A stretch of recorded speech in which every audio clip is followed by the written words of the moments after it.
Hello, hi, good day, folks. So, topic for today is completing the square. So, I think many of you guys would be interested in this. Let me show a simple trick on how to complete the square quickly. So, why are we learning completing the square? I think few things. First is to solve for the roots. Solve for the x values, roots, which is basically the points that intersect the x-axis. And also we need completing the square to find the axis of symmetry and to find the minimum slash maximum value. So this would entirely depend on the shape of the graph. Whether the graph has a negative value, that means it has a maximum graph. If the A is positive, that means it's a minimum graph. So this technique is quite powerful, especially completing the square, because a lot of things like what I mentioned you can find from here. So let's go to how to complete the square.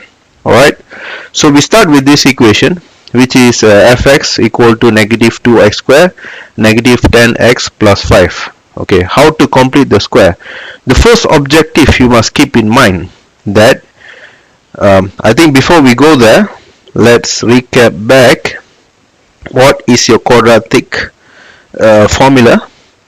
So normally we say ax square plus bx plus c. So your a in this case is you just refer to the value beside your x square, your b you just refer to the value beside your x, and your c you just refer to the value over here right at the end. So you must make sure you take all the values in front of your x square, including the sign. Same goes for the b, same goes for the c.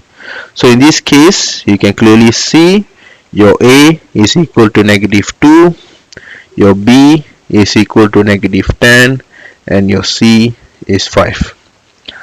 And your first objective before you start completing the square, you need to make sure after you factorize the function your a is positive 1. So in this case what you can see here, your fx square function starts with negative 2x square. So your a is negative 2. So to make that positive, what you have to do, you gotta factorize your negative 2 out, so that in front of my x square will be basically positive. Alright, so when you factorize negative 2, you need to make sure you're not changing the equation. So when I multiply this back, I should reproduce the equation on the top. So I take my negative 2 out, so inside I'll get my x square. So if I multiply this back, I'll get negative 2x square. And then over here, how the equation will change. So for me to get my negative, here I already factorized the negative out, so I must put a positive sign here. So when I multiply this back, I will get the negative back. Negative times positive, I'll get the negative back. Alright, so when you take the 2 out from 10, the remaining here would be 5. And every step you gotta make sure you're not changing the equation. So now you multiply back, negative 2 multiply with positive 5x, now you're getting back your negative 10x. So you're not changing the equation. Likewise over here, you need to get your positive sign. So for you to get positive sign, when I multiply, I gotta multiply with the same sign. So I need to put a negative here, because I already have the negative outside the big bracket over here. So I need to put a negative, so negative times negative, I'll get the positive back. And here I have a 5, and I can't find any division, a perfect division with number 5. So what I must do, instead I can put it in fraction. So 5 divided by 2. So when I multiply this back, negative 2 times negative 5 over 2. So negative negative will become positive, and then 2 multiply 5 over 2, the 2 at the denominator, the 2 at the numerator will cancel out, I'll get my positive 5 back. So now I have this equation clearly. So this equation, as I mentioned, you gotta make sure this term is positive. So in this case we have already achieved that. Okay, Alright, first what you have to do, you write back your -2 here, and then you follow back your big bracket, and then make sure you put another small bracket here, and then you have an X. So whatever sign over here, so here you find positive, so you follow positive. And now we go to the formula. So in this case, here you have your B value of 5. So what you gotta do here, basically this value you gotta divide it by 2. So once you divide by 2, you get 5 over 2, and then you put the bracket back and then square. So this is all part of the formula. And now another important thing, you gotta put negative. No matter what the case, this is part of the formula as well. You gotta put negative over here. Once you put the negative sign over here, and now the value you see over here, let's say this value we call it at k, and you gotta square the whole value over here.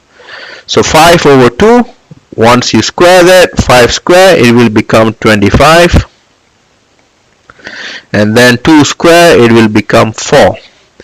The rest of it you can just copy. So what remains next is -5 over 2 from the top, so you can rewrite back at the bottom.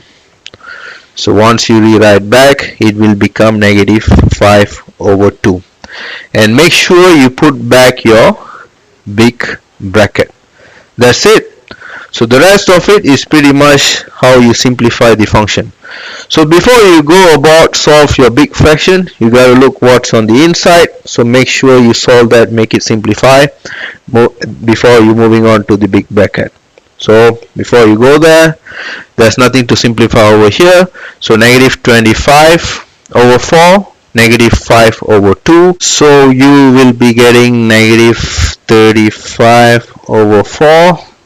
And then you put a big bracket over here. So this is as simple as -25 over 4 minus 5 over 2, and you gotta make the denominator as the same. So you multiply 2 and the numerator and denominator become -10 over 4, and then you just plus them up, you get -35 over 4. So now we have come to this part, and we are not done yet because we gotta expand what's on the big bracket. So what we have over here, we have -2, you gotta expand here, you gotta expand here. So let's expand that. So for the first part, there's nothing you gotta do. You just have to put your -2 in front of the bracket, plus 5 over 2 square. Now for the next part, negative, it becomes positive, and then 35 over 4. And then you have a 2 here, you have a 4, you can simplify that, you get 35 over 2. And now that leads you to here. This is your final product of completing the square. A lot of things you can do from here, like what I mentioned previously. You can find your roots of x. It's just as simple as setting your fx equal to 0, and then you can just find what is the value of x. If you want to find the axis of symmetry and minimum or maximum value, is pretty straightforward. Axis of symmetry is basically x plus 5 over 2 equal to 0. So now your x equal to -5 over 2. So this is your axis of symmetry. Alright, if you want to find the minimum or maximum value, how to define this is minimum or maximum, you just gotta see the quadratic function. What is your a value? Your a value has a sign of negative. That means this is a maximum graph. So this is a maximum value. So in this case, your maximum value is equal to what you find over here, positive 35 over 2. That's all. I hope you guys learned something for today.